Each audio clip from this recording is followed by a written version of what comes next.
Hello and welcome wherever you're listening to us in the world today.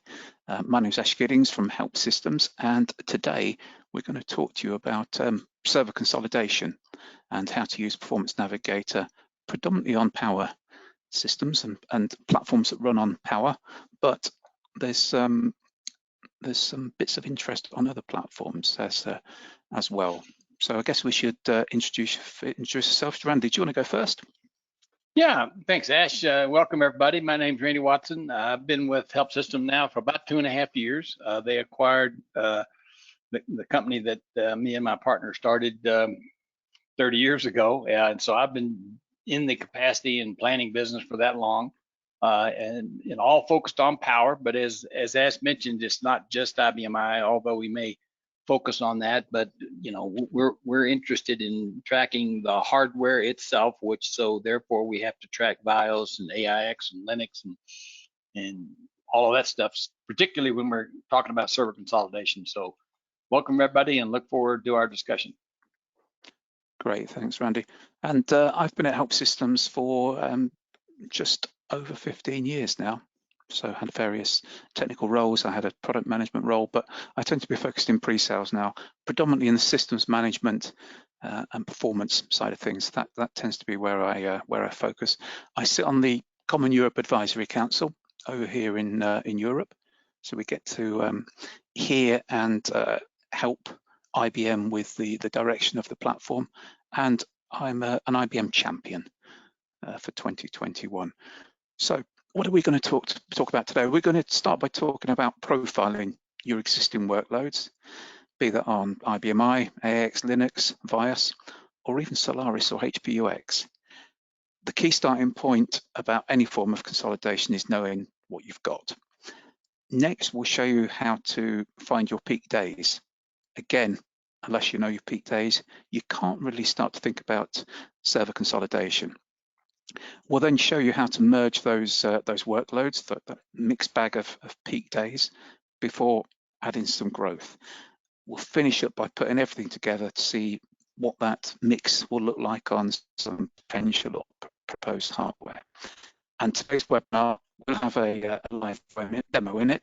So I'm going to make sure I give Randy plenty of time for the live demo, because PowerPoint slides don't really do Performance Navigator justice, I don't think.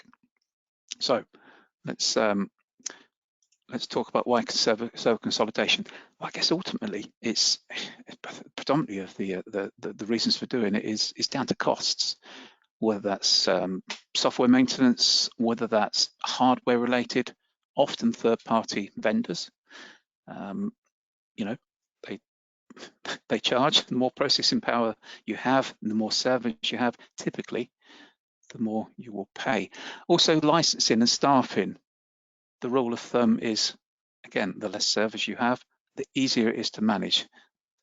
And of course, cooling and electrical. But I guess ultimately, it's all down to cost. While we're talking about server consolidation, we're really talking about capacity plans. We're talking about a capacity plan on each LPAR that's pieced together. Not quite as simple as that, as Randy will talk, but in essence what it is. But this slide you see here is from the 2021 Help Systems Marketplace deck, where 48% of people, if my numbers are right, that responded either struggled with the accuracy of their vendor recommendations, or were lacking knowledge in or know-how in terms of hardware or the ability to make predictions. So I find this interesting. I've got another slide from the same deck a little bit later on, but let me just move on a little bit here. So what do Power Systems offer you today in 2021? Well, they offer you capacity on demand, where you can activate additional processors and memory units on selected servers by purchasing a permanent processor or memory unit activation feature.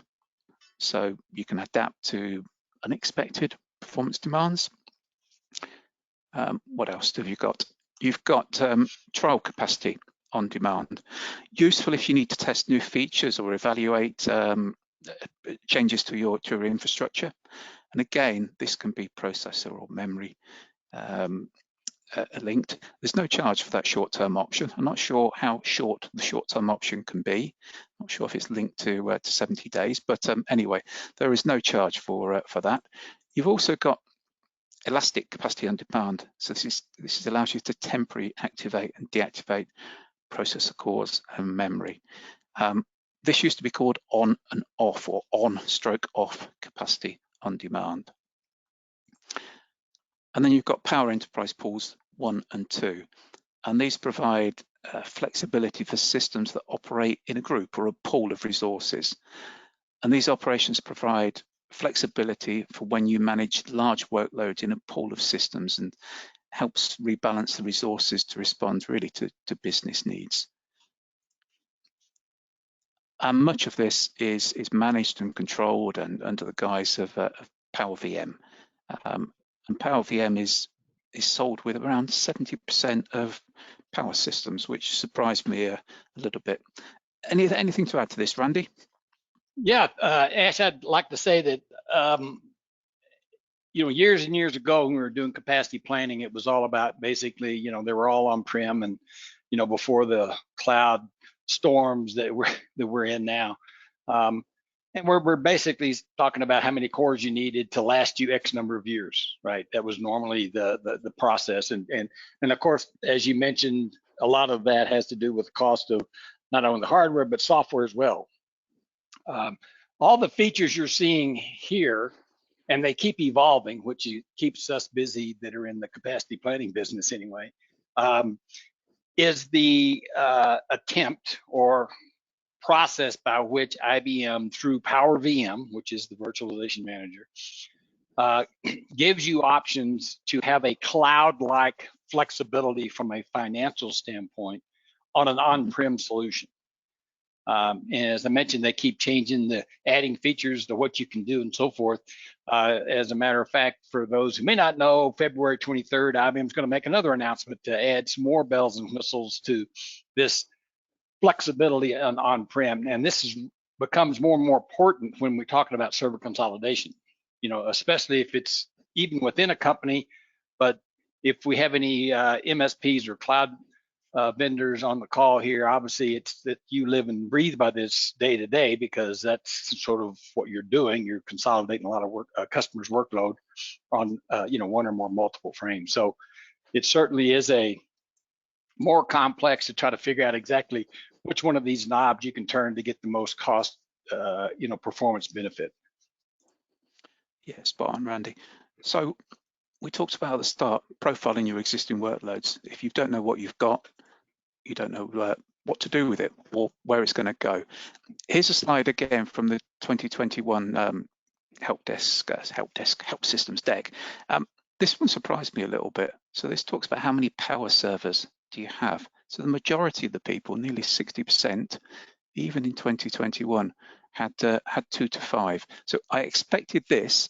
What surprised me a little, and always surprises me a little, that there's quite a lot of people that have only got one power server. Don't know why. Any thoughts on this one, Randy? Well, my guess is I got to believe that some percentage of that number, there really is an HA or a DR machine, but it's just not theirs. So when they responded to the questionnaire, they really only have one. But I think nowadays, most people, I don't know what that percentage is, probably have in the cloud, HA or DR system. So in that sense, they really have two. They just don't own it, right? Maybe that's why we're seeing some numbers that are funny. Yeah, you're right. It's commonplace now. That tends to be where people start when they're talking about public cloud for IBMI.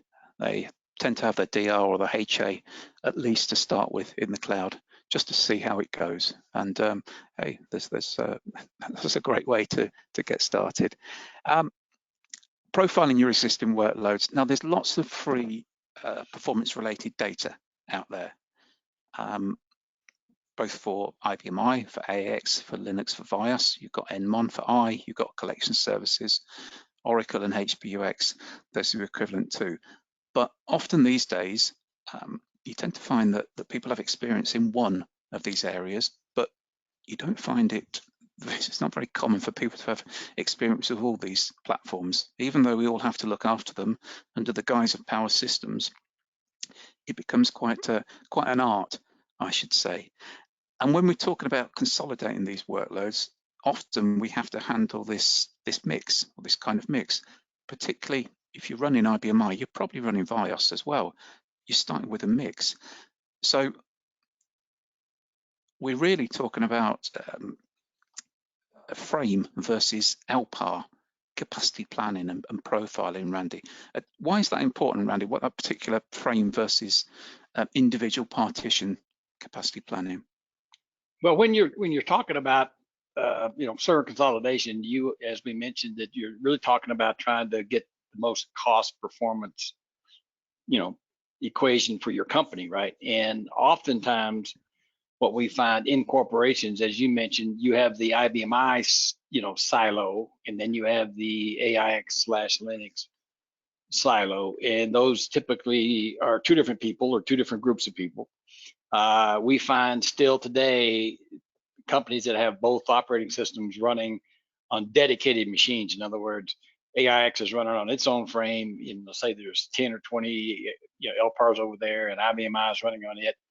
And again, that could be because of skills related, could be because of separation of skills or whatever it is. But in the most efficient way to do this and certainly save money is you can certainly run these all on the same frame, and it's just a matter of understanding what that workload is and figuring out exactly how to do that. So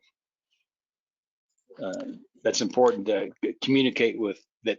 A frame can run all this stuff. Exactly. When I used to sit on the customer side of the fence, I used to think that I had a pretty decent handle on what workloads I was managing or the machines were managing, when the peaks and troughs were throughout the year, throughout the month, and throughout the day. But very few environments now employ capacity planning specialists. And when speccing new hardware, lots of them, I know this for a fact, often just put the finger in the air, or they do some crude estimates, or worse still, and I've heard this from several managed service providers, they just double what they currently have. If they're taking a new customer on board, they double what that customer has on-prem for their cloud, which, yeah, it works, but it's costly, and it might not kick you in the shins today, but it will kick you in the shins at some stage. If you double in each new customer that comes on, you're giving it away. But wouldn't it be great to see at a glance what your workloads look like now, yesterday, last month, or even last year?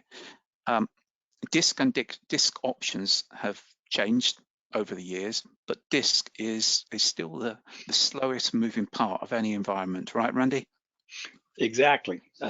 I mean, we find that even though in a simple case you're migrating one or two LPARs, from a Power 8 to a Power 9, people may rightfully think, well, I got 2 cores over here, I'm going to have 2 cores there.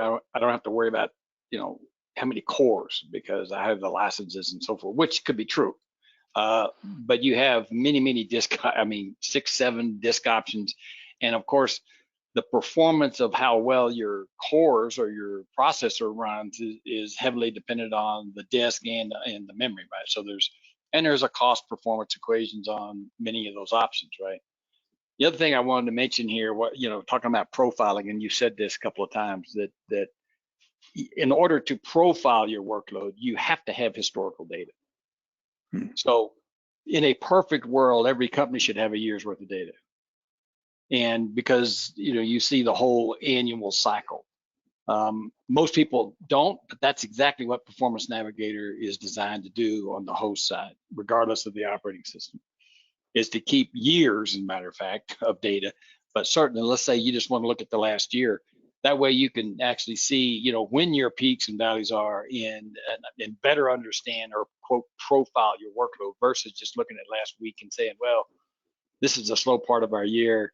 The peak part of our year, we're just going to double it. So you're sort of, guessing. And, if you don't know, you're being conservative, that may not be a bad idea. But obviously with Performance Navigator, we can keep that history.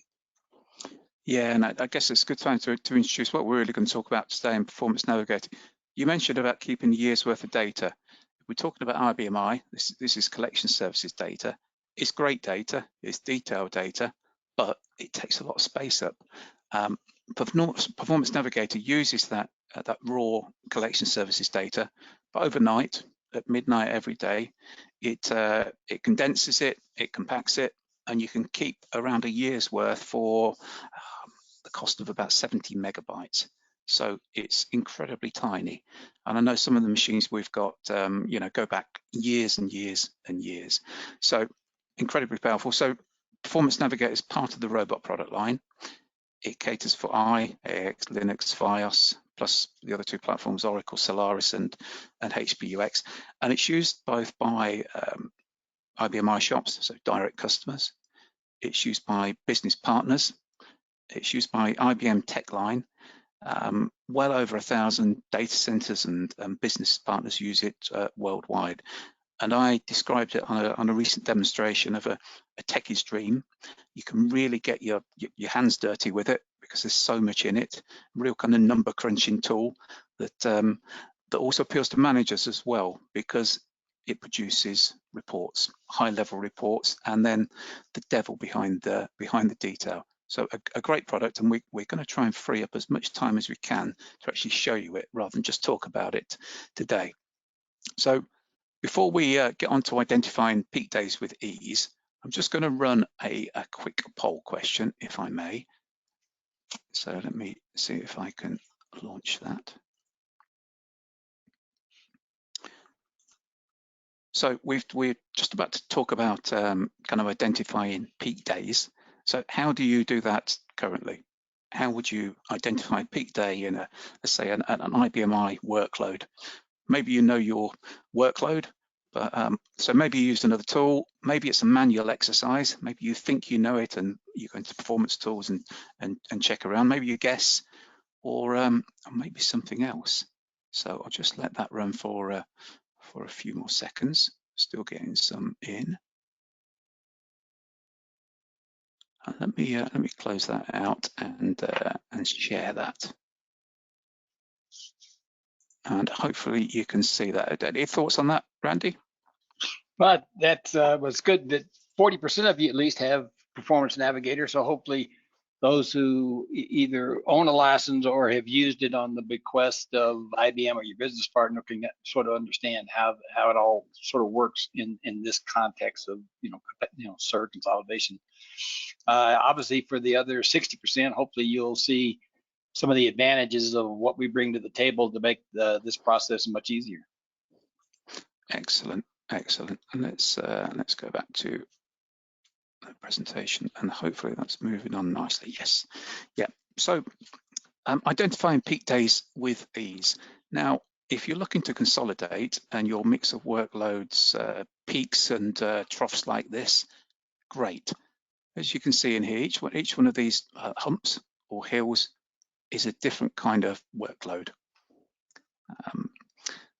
a fantasy workload really, and this is nice. This is nice. You haven't got peaks overlapping really, where this one's peaking and coming down, the next one's peaking. This will be a nice environment to manage, but we don't get many nice environments like this to manage. Quite often we find it's a bit like this, whereas you get all of your peaks or some of your big peaks all at the same time. Or, bear with me one moment, they happen like this as well. So during the course of the day, your peak workloads all peak at the same time, 8, 9, 10 o'clock in the morning. Again, it's always a challenge.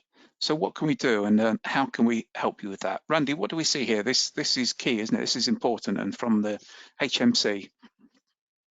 Absolutely, Ash. I think, and that I wanted to make a comment on that previous slide as well.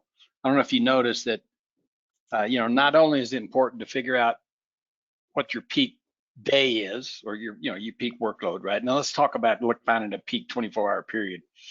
We're also worried about when it peaks, as in this time graph here. Like in this case, he's showing it all peaks sometime in the morning, right?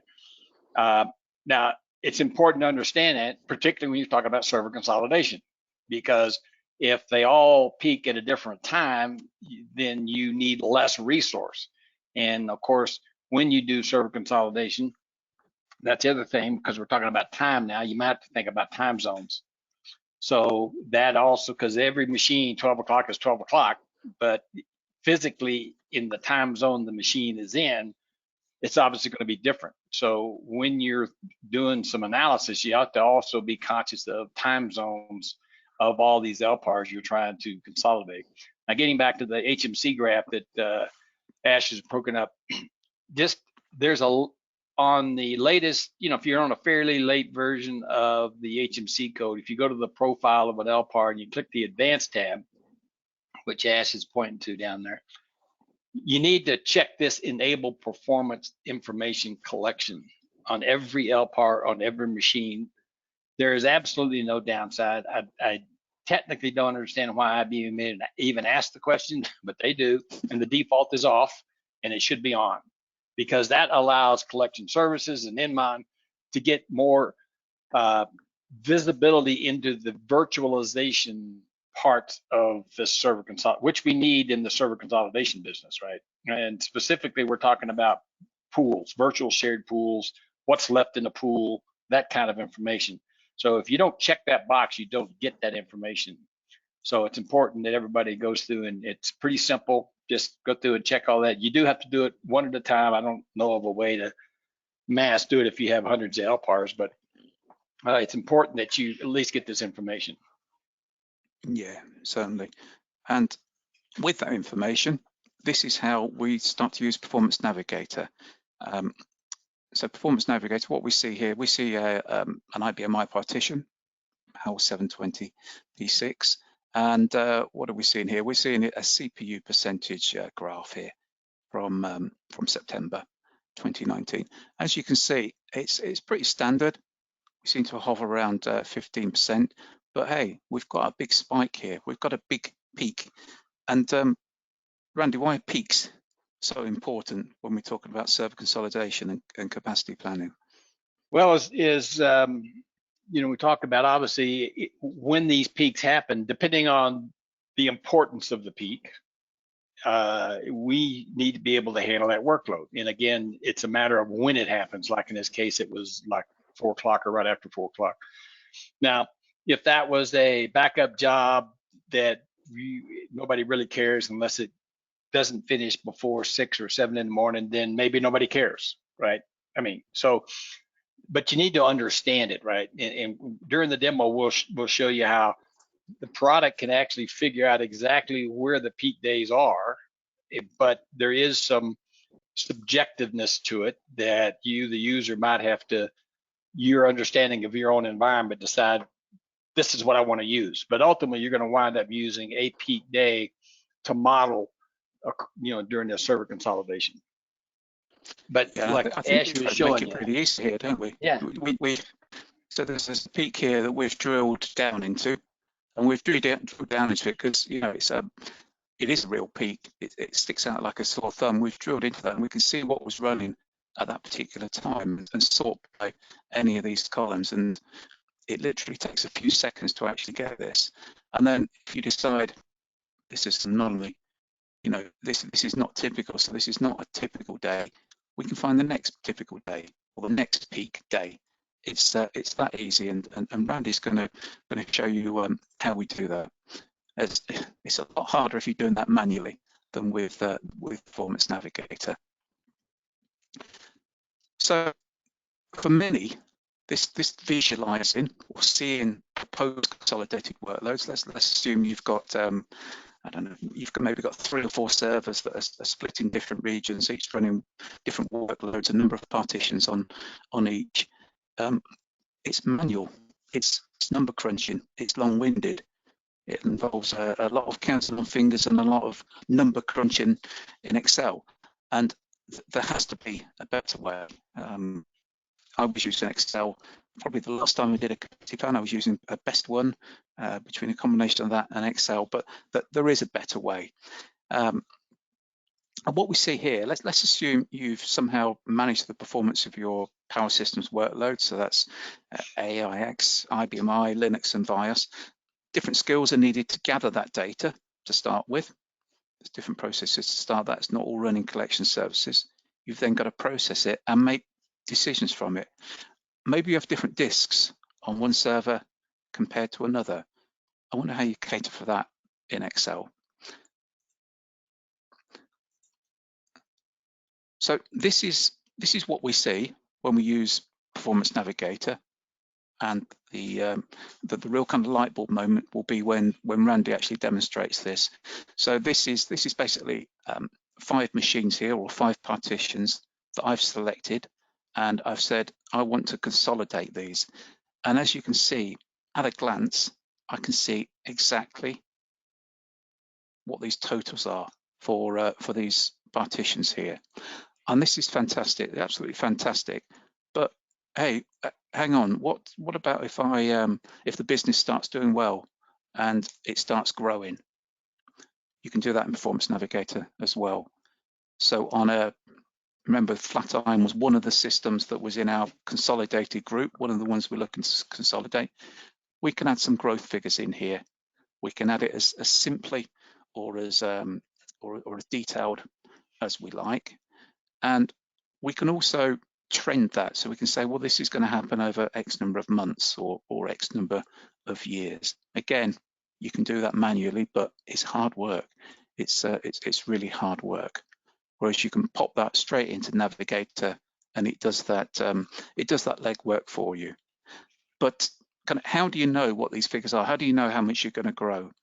Well, you can use historical data. You can see, hey, you've grown by X number of % in the past. Chances are you'll grow by that in the future.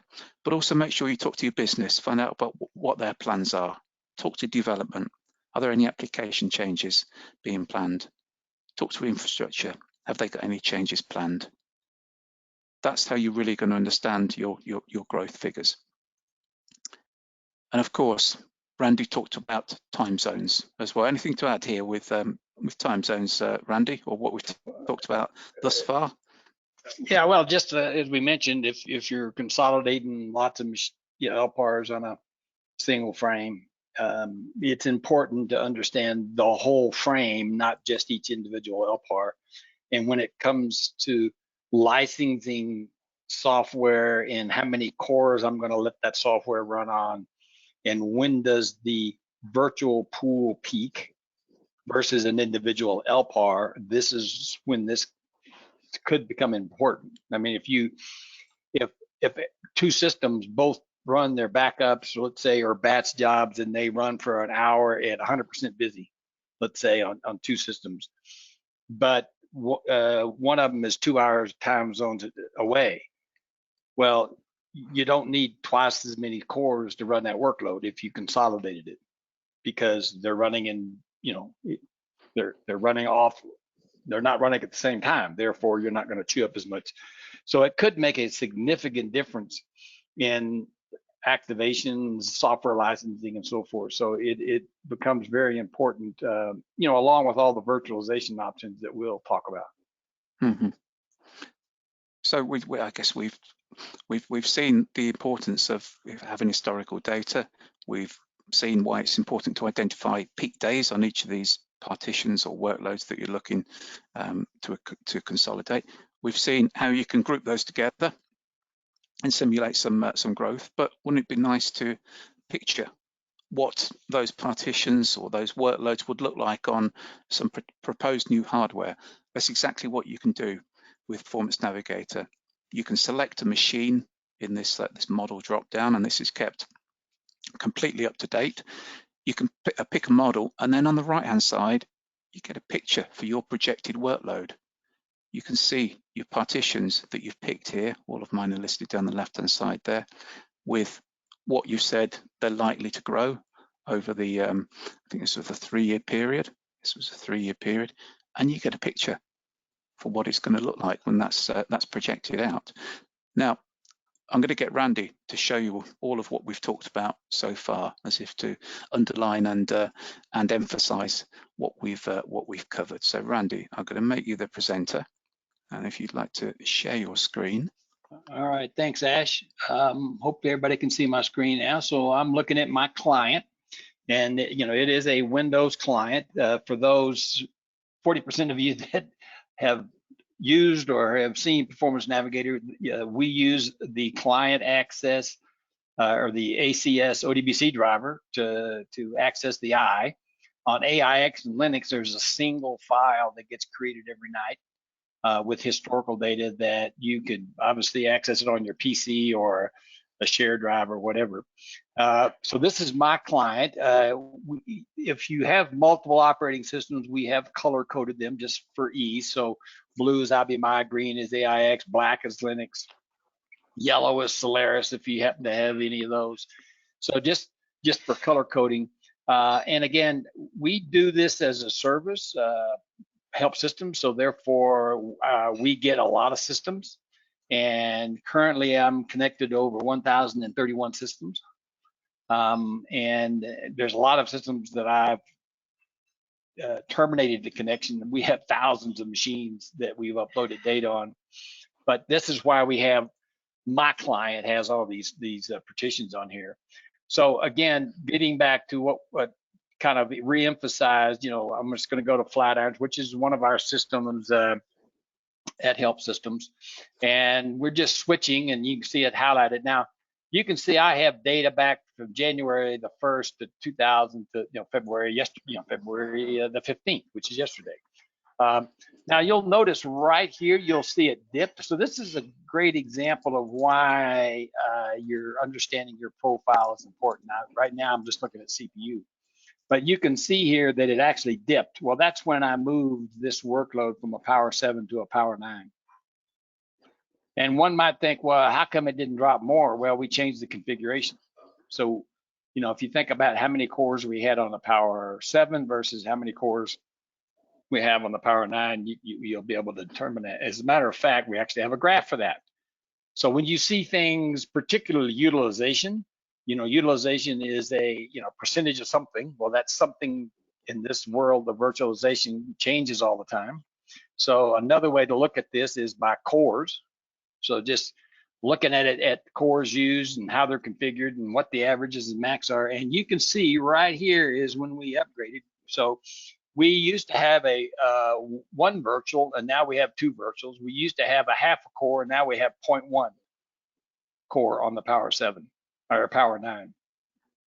This little line here is the maximum, right? So you can see that we actually used more cores on the Power 9 than we did on the Power 7. And that's because the disk drives were different. The disk configuration is faster on our Power 9, therefore we could use more CPU on the Power 9, even though it's obviously configured, 0.1 versus 0.5, right? So again, just understanding this. But again, understanding the workload. So if we were going to consolidate a bunch of systems, we'll want to go find a peak day. So how do we do that, right? So we got lots of data. So we have, let's say, a year's worth of data. How do I know what day used the most CPU, for example? And you can come down here and go to graph and peak day, and you can go to CPU, and you can find a peak day for CPU, disk, memory, transactions, response time. Well, let's focus on CPU. So go find me the day that used the most CPU milliseconds. Now, we use milliseconds because, again, it doesn't matter what the configuration is. We want to know what day used the most work, regardless of what the configuration is. We'll worry about that later. So you can see right now that down at the bottom, I'm scanning about 90 days of data. And it came up with January 20th. So January 20th, which is a Wednesday, was the day that used the most CPU milliseconds in the last 90 days. And you can make that the last year, you can make that range, whatever you want. So now we know what the peak day is, technically speaking. But one of the things, this is where the subjectiveness comes in, is you can see we were pretty busy here. And we're going to use this to be conservative when we go into the what if modeling process. In other words, this is going to be the workload that we use, the 24-hour workload. So if I match this with a machine that peaked over here, we'd be just fine, right? It could peak to 30, 40%, and we could just use the same cores because it doesn't matter because they're not peaking at the same time. Versus if that other workload peaked at the same time, this would be up to 40 or 50%. So again, this is why, all this time stuff matters, right? But as Ash was mentioning, let's say that because your workload, oh yeah, on the 20th of January, we had a runaway job. It was an anomaly. There was a programmer that was doing some testing and it was a runaway job. So I don't want to use this day because that's not really reflective of, my workload. So you can actually just click this little green button and go get the second highest. And the second highest happened to be December the 8th. And you can see, obviously, it is a lot different than what the other one is, right? So you can go to the third, the fourth, the fifth. You just keep going, backwards as far as you want, right? As far as you have history. So another example of this, sometimes the peak day might be a Saturday or Sunday. So it's not an anomaly, but maybe that's a day where you're doing backups and upgrades and that kind of thing. You say, well, I don't want to use that because that's not really reflective of my, Monday through Friday or my Monday through Saturday workload. So selecting this is a subjective thing. Performance Navigator is going to tell you exactly which day it is, but then you can decide, well, yes, I want to use the peak day or the second or whatever. So that is one way to do that. If you have hundreds of LPARs, we actually have a way to automatically do this. It's under what if and automatically selected peak days. So if I selected a bunch of LPARs over here on the left-hand side and told Performance Navigator to go off and do that, it would automatically go select these peak days. So this is sort of how we can make that process straightforward. I mean, literally it takes, seconds to figure out what peak day you're going to select. So then you would do that regardless of operating systems. And then you got to decide, well, what am I going to consolidate, right? So in your case, or whatever, if you're an MSP, you may have hundreds of these, and whatever frame it is. So what you would do is come over here, and you see this is highlighted, right? So I'm going to do a shift click, not a shift click, but a control click. Now I have two of these highlighted, right? And I'm going to just go find a few more. And because I have so many of them, we have a process to go find things. And I'm going to go just pick a file server. And I'm just randomly picking, a few machines to consolidate. So I'm control clicking, and I'll throw in one more. What the heck? So I'm going to consolidate these 5 or 6 machines into some frame, right? Now, I've already gone through the process of picking a peak day on these. So you would do that for each one of these, and whether you do it manually or automatically, then you just come over and say, what if and do. And it's going to say, are you sure you want to do this? And we're going to say, yeah, I'm going to consolidate these different operating systems, different models, different frames, different configurations, and I'm going to consolidate the workload into this what if process. And as you can see down at the bottom, it's bringing all this stuff in. So you can see it's going to bring in 1 system, 2 systems, 3 systems. There's 3 of 6, and it's working on it. So even with this, it may, it's a lot of data we're bringing in. 2 weeks ago, I did 180, consolidated 180 partitions. They were all AIX, and it took, it probably took 5 minutes to bring it into what if. I mean, it's a lot of data, understandably so, but you just sit there and let it do its thing. So, because it's not only bringing in obviously your CPU data, but it's bringing in your, your disk data and that kind of stuff. So it is working on it. So, and you can see it's working on number 6 now. And you can see when you went in there, we made the graph window smaller. That was by design because you're going to be bouncing back and forth between the what if window, and you've seen some of the screenshots in the presentation of some of the options in the what if window, and the graph window. So that's why we shrunk the graph window so that you can actually bounce back and forth between the two. So Here is the consolidated data. Whoops, it came up with no data. That's what happened. So I'm going to go back out. That's just a connection issue. So I'm going to come back out and do it again. And let's see, I'm going to do this again, and bear with me. And just while you're doing this, Randy, obviously these can be a mix of systems. We've done it with, you see, you've done it with AAX, we've done it with IBMI, we've done it with IBMI and VIOS. It really doesn't matter, but it is Correct. doing an awful lot of work in the background, awful Yes. lot of pulling that data in so we can start growing it and start modeling it. Right, exactly. So, and again, the other thing, you know, you could actually have an average day. That's a unique feature. So when we pick a peak day, we actually use what we call an average day, but the average day is the same. The to and the from is the same day. So, but you could say, bring in the average day for the last month. Now, that's not very conservative. It is an average day, so you know it could work, but again, how conservative do you want? But I think there's other knobs you can turn to better understand that. So okay, so here we go. So now you can see we have these system names at the top. Now we stop counting after 6 or so, and then if you have more than we'll put a parentheses and say there's 10 or 20 others over here, because obviously we can't put that many system names in the heading. But this is the consolidated workload. And again, we have a mix here of IBMI and BIOS and so forth, right? And they're all from different machines. Now, this current machine is just one of the ones. So one of those machines was on an 824, 24 core. It's a 24 core machine.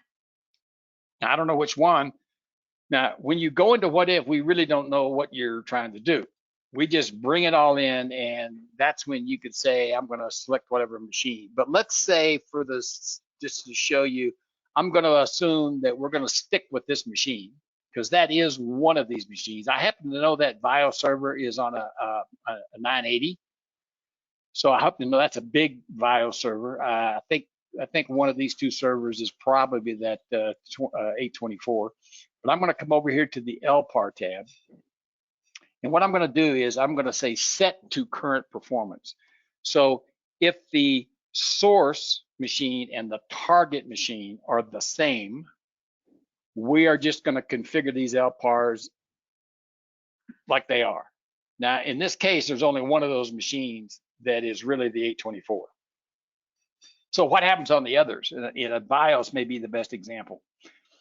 So if you look at this report tab, and this is the consolidated, you can see that BIOS came up with 0.63 cores on an 824. Now remember, that machine really came from an 890, right? So what I'm going to do is, I'll show you a little later. So, but if I go back over here and show you, because I said set to current performance, what that means is, tell me how many cores I need to get the exact same performance that I had on my 890 on an 824. So I'm going to go select LPAR 3, and you can see that it was 140% busy. So that means on that 890, that BIOS is really running at 140% busy, and is running over 100% busy a lot of the time, which basically says it was under configured. The desired on this machine was too low. And what we're doing is, these are performance tweaks. You know, whatever that configuration was on the 890, they should obviously increase it, because it's now, you know, on this peak day running at 140%. So that's what set to current performance means. It means tell me how many cores I need on the machine that I have here, which is an 824, to give me the exact same performance that I have on whatever machine I came from, or whatever operating system I came from. Okay, so that makes that real easy. So now what we're going to do is kind of give you an example of, we're going to switch machines now. So you want to probably subset this, because the table that Ash mentioned, you know, we have every machine for the last 15, 20 years in this table. So you don't want to scroll down. So this is preventing you from scrolling down. So even though he said, show me all of the 924s, this is where you need to have some pretty decent hardware knowledge. As you can see, there's a lot of 924 models. There's the G model, there's the A models, there's the H models, and we have, 3 or 4 each. And they all have 1 socket or 2 sockets, and you can buy them either way. So you have to kind of sort of figure out which ones. But this is we're currently at a 24 core machine. So I'm going to go select the 24 core G model.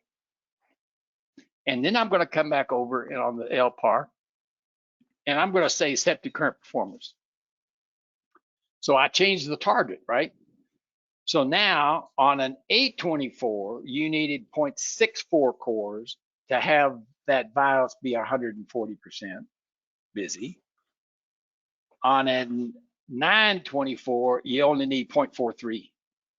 As you can see, 0.43 gives you the exact same performance. And as you can well appreciate, there's a lot of math going on here in the client, because we have to do not only at the very bottom of the math, we're doing benchmark math, whether it's RPERF or CPW or QPI or whatever benchmark we're using. We are ultimately doing, and by the way, that's not straightforward either. We see a lot of people trying to do CPW or RPERF math in spreadsheets, and they miss a step or two, or don't think about the consequences of like activating cores or virtual shared pools and that kind of thing. So, that math is sometimes can be complicated, but we're doing it. In this case, we're doing it 96 times. So every interval, you got to think about we're doing it. So there's a lot of math involved, and you saw just with the click of a button, that's how that happened, right? So let's say I wanted to do that, then you could say, well, here's the report. So here, if you put all of this on this one frame, you only needed 2.41 cores. Now, these are odd numbers. We would not recommend that you configure, even though you can configure a machine this way. I normally would say make this a 0 or 5. These are, because you're going to create unnecessary virtualization overhead, because there is overhead to this stuff. So you don't want to minimize it to some extent. But what you can see here right away is I don't need a 24 core machine. Now, I'm just going to show you just for effect is I am going to go make this, first of all, I am going to go select not the 12 core G model, I'm going to select the 8 core socket, and I'm only going to have 8 sockets because I don't need 24 sockets. Now, what did I just do there, right? I just lowered the cost of the machine, right? So that's one thing I did, right? Because I don't need it, and it's obvious. I don't even need 8, right? So you come back over here. Now, you're going to see this is going to change. So I'm going to go set, and I'm going to say set to current performance, and we'll see what happens now. So it's going to come out, and you're going to see that what used to be 2.41, and in a second here, you're going to see that that number has changed because the math has changed, right? So if you come over to the report tab now, it's 0.205, because this machine, the 8 core version of this machine, is faster per core than the 24 core version. So I need less of them to get the exact same performance. So if this was the performance I wanted, now it may not be, right? You may want more performance or less performance. But if this was the performance I need, you really only need 2 cores here. So now you're talking about getting into licensing. So if this was an IBM I, this is IBM I, let's say that's a BIOS server. In these two, or let's say these two, I think they're I, but let's say they're AIX. You could say, hey, how many IBM I licenses do I need? Well, the answer is, if you're looking at this machine, and these 2 machines, 1 is the answer. You don't. You may have 2, and you may want to migrate 2 if you own them, but you certainly would not want to go buy 1, because why would you? Because you already have 1. I mean, you don't need it, right? And of course, Power VM on Power 8 costs money. On a Power 9, it does not. It's free. So that when you're talking about how many cores you want for vials, that's different, right? Because that's free now. It's just a matter of how many, cores do you want. Now, a lot of people will allocate one core in one virtual, which is fine because you have it, right? You got 8 cores and you're not using them. And there's no licensing implications to doing that. However, if you added a bunch of more workload, let's say you're an MSP and you want to start putting more workload on here, you only need 0.4, or let's say you make it 0.5. So you make that 0.5 is really all, and let's say you have 2 of them, so now you have 1 whole core. So if you said 1 and 1, that's 2, right? That means versus 0.5 and 0.5. So you have what that means to an MSP. You have an extra core to go sell to somebody because you don't need it, right? So that's sort of how that flexibility. Now, just real quick, and I know we got about, and this is that graph that Ash was showing you about time zones and about how you can add or subtract workload. This is how you can trend workload. So this has all the knobs that you can turn, but I think if you can understand the complexity, and going back over here to the virtual TED, so you can create a virtual shared pool. In this case, there already was one of those LPARs in a pool. We can do things by frame. This is PEP2 analysis, which it's very technical, but that gets into those enterprise pools too, and how you can figure out how to save money, and that is really technical. But all the buttons are here, but obviously if you own the tool, it's free to use if you have the license. But again, a lot of people will hire us to do it for them as a service if we can help you out there. Fantastic, Randy. Let me just jump back to PowerPoint. Wonderful. We should do a 3-hour webinar at some stage, Randy. I don't think we'd exhaust the capabilities of the product. It's incredible. I'm finding stuff pretty much every day that I didn't know was in the product. But let me launch the second poll. So you've seen a bit about the product, kind of potted 15 minutes, but how can Help Systems help you? Maybe you'd like a proper demo or a more detailed demo of Performance Navigator for you and your team. Maybe you've seen enough, maybe you'd like to trial it. It's dead easy to get started because you've got the data, really. It's a very simple install. You can run it from your local machine. Or maybe you'd like professional services. Randy talked about professional services. We do it for managed service providers. We do it for customers. We obviously help IBM TechLine and business partners. Or maybe you'd like to schedule a tech update.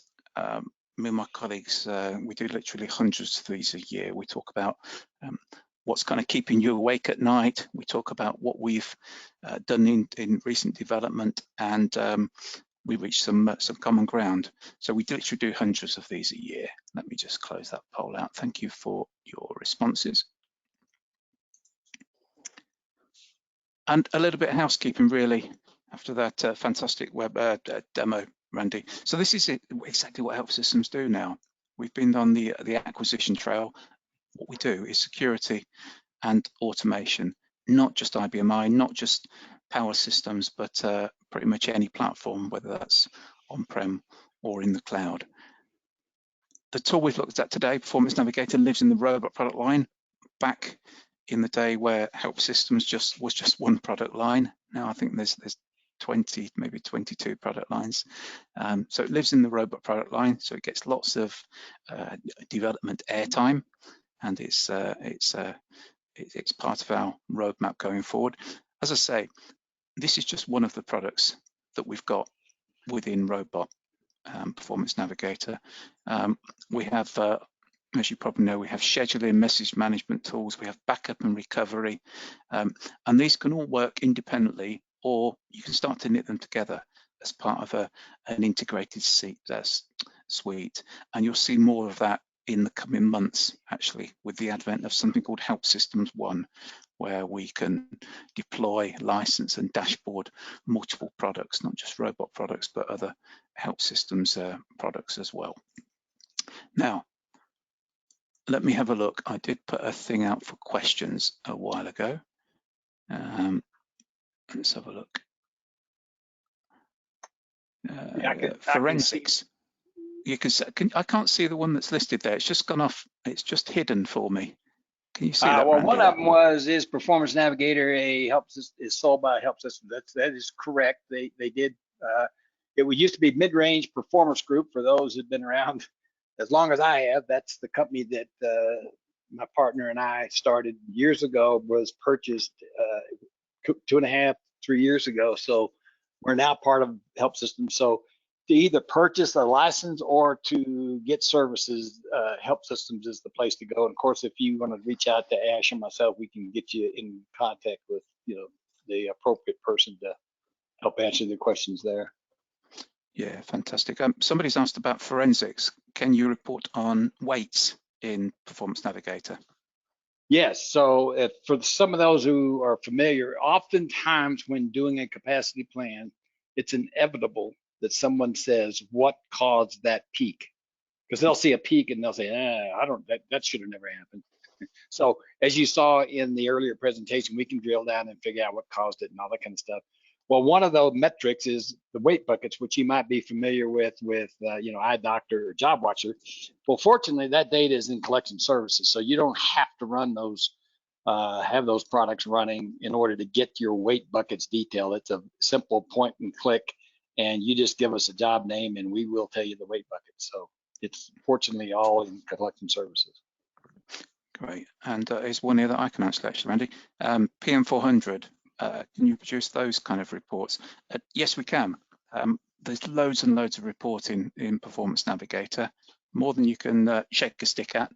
And we've created some report sets, what we call kind of groups of reports, report sets that are the equivalent and then some when compared to PM400. And you can run those manually on the fly for one or for more machines, or you can have them automatically scheduled and dropped into your mailbox. So that works well. And we've got time for one other question, Randy. Can I use the tool to help plan a migration from internal disks to SSDs or to an external SAN? Yes, you certainly can. So Performance Navigator, you can in the DASD. We didn't have time, obviously, to show you all the options in disk, as I mentioned, that could be very complex. But yes, you can select external storage, and we in fact do model that. Now, IBM today there used to be something called DiskMagic, which some of y'all might be, that is being discontinued. They now have something called Storage Modeler, which they are rolling out. However, currently it doesn't, you can't automatically import data, you have to manually import it. So we actually will provide you, again, searching all this historical data, figuring out a peak day, the input it needs to also come up with an answer. Now, the reason you want to do that is because IBM, wants to do this as a checklist, right? Just to make sure that in case there's a performance issue, somebody's going to say, did you run Storage Modeler against the data? So we both give you the input to that, and we also model it, which we do for those people who are familiar with us and confident, and then what our history's been on the accuracy. Fantastic. Well, we're right on time, Randy. Thank you very much for your time today. Thank you everybody for staying with us to the end. I hope you found it useful, and we'll speak to you again real soon. Thank you. Thanks everybody. Have a great day.